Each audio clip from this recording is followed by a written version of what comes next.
Hey, and welcome back to my channel. So just a quick update on my portfolio. Last time we had a very small insignificant gain of about less than $1. And fast forward to today, we can see that we've made quite a big loss. It's only down about $9, and this is on top of about $200 I've reinvested into the stock market since then. So my portfolio has been doing terrible and my stocks are falling. So I've taken some time out just to post my thoughts on this and what I'm planning to do next. So in this video, I'm just going to talk about what I'm going to be doing when my stocks fall. So what to do when your stocks are falling and my portfolio is tanking.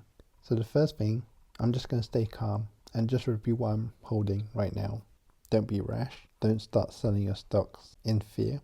Number two for me was just to review quickly what I'm holding. So as I look at my companies, I'm honestly very happy with all of them. I think they're all great companies. All of their quarterly reports, or those that have released their reports, they look fantastic. There are no concerns from me at all. Maybe there are some slight concerns with Google and the government trying to overturn the rulings from last year. But other than that, if I look at these in 10 years' time, I'm very confident that they'll still be around and still be growing and still be making a lot of money. So I'm holding everything that I have right now. The third thing for me is to see if there are any companies that have fallen in price that look more attractive now. I have been buying some of these companies just to help lower my average buying cost. So that's where some of my $200 have gone into. So as you can see, I've actually added a couple of new stocks. They are Apple and Costco. Apple had another great quarter as usual. And I just thought, why not put $10 into it?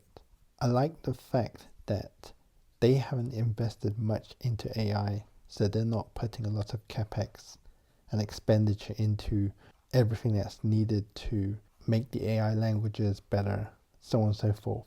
What Apple's plan is, they're just going to utilize the AI technology and who does it best. In this case, it looks like it's going to be Google and Gemini, and then they're just going to incorporate it into their existing products, especially the iPhone. As usual, Apple's going to be late to things, but when they do finally arrive, it's going to work, it's going to do well, and everyone's going to love it as usual. My portfolio is very tech heavy. I do really like Costco, so I invested a tiny amount into Costco as well. This is just a stock that, whether it is a bull market or a bear market, Costco as a company does well in both of these scenarios. So that's why I'm going to hold it in my portfolio as well. So I did say I invested $200 into my other stocks. A lot of it was into companies like Microsoft, Amazon, and Google. And I hope to explain a little bit more where I put more of my money into. But yeah, let's have a quick look at what I've been reviewing and checking in order to see which companies that I should invest more money into during this downturn. So here we have a Google spreadsheet of my stock. What I do is I have a list of stocks that I either own or would like to own. I use Google Finance Tool in order to calculate the stock price, and I also calculate other things that Google Finance can provide for me. So it's able to provide the 200-day moving average, which is the price of the stock 200 days ago. I can calculate the P ratio of the stock and the earnings per share. Some of these other columns are other formulas that I put in. So the first thing I do is I look at the 200-day moving average and I just compare it with the current price. So if we have a look at a stock such as Duolingo, which I don't own, I can see that the current price today is 119. But its price 200 days ago was about $251. So that's a difference of about minus 100%. I'm not sure if I will buy into this company. I know there are other financial YouTubers online who really like the stock. I think it all depends on what the target price will be in the future. And I'll explain that quickly. So I like to look at the 200-day moving average because it gives me an insight of what the price of the stock was compared to what it is now. So when I look at something like Netflix, I see that currently is $82, but before it was about $108. I think Netflix is a really, really good company, and I can easily see it reaching $108 and maybe much, much more in the years to come. When it will reach that, I don't know. Will it go down further? I'm not sure. And I don't know either, especially with the big merger that they're trying to push through. The 200-day moving average is a good indicator for me just to see if there is a discount in the companies that I'm looking to buy. Looking at the target price, so this is calculated by taking the earnings per share, multiplying by the industry average PE. Obviously, the industry average PE, it just depends on how you see the company, especially for something like Duolingo, where some people believe it's an education industry, in which case the P ratio is probably about 13, 14, 15, so on and so forth. But if you look at it as a tech company, it could go up all the way to 25 or 23. I think it does belong to the education company. And what we can do is, when you compare the target price with the current price, you can get a rough idea of what price we would expect this stock to be at. So we can see here, if it's currently at 119, but it's probably going to be worth $122, you're probably looking at a tiny profit for this stock. If it's true, if it happens, if the company is really undervalued.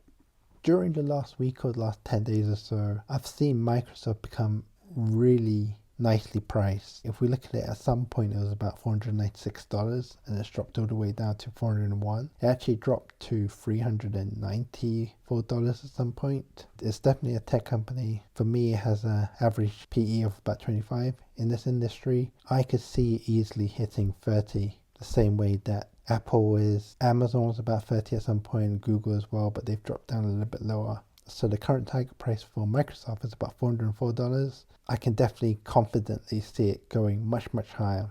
And as such, most of my deposits that I put into my brokerage have gone into Microsoft in recent days. So for me, in the last 10 days, because of this, how it's much lower than the 200-day moving average and the current target price is very attractive, most of my money has gone to Microsoft. But I will say that I did buy some ASML.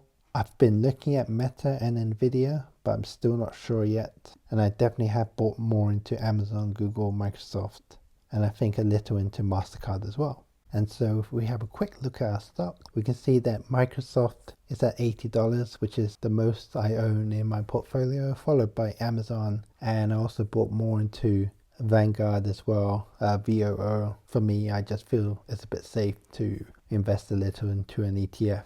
So again, just to recap, when my stocks are falling and my portfolio doesn't look great, again, stay calm, don't worry, don't panic sell, don't panic buy either. Just review and reassess my holdings. So for me, I just looked at my stocks again, looked at the companies I was holding, and for me, everything looked good. I wasn't worried. And finally, just look for opportunities. Is there anything that's falling in price? Are there any opportunities to buy in at a lower cost? Maybe decrease my average buy cost and things like that. So I wanted to touch quickly upon the items that I sold recently. I was able to sell 4 items in total. I didn't make too much profit, but overall I did make about $80, maybe less after you consider all the eBay fees and the shipping costs. That money will go straight back into my brokerage to reinvest into stocks again. I do have some more baking videos to show, and I hope to see you next time. Take care for now.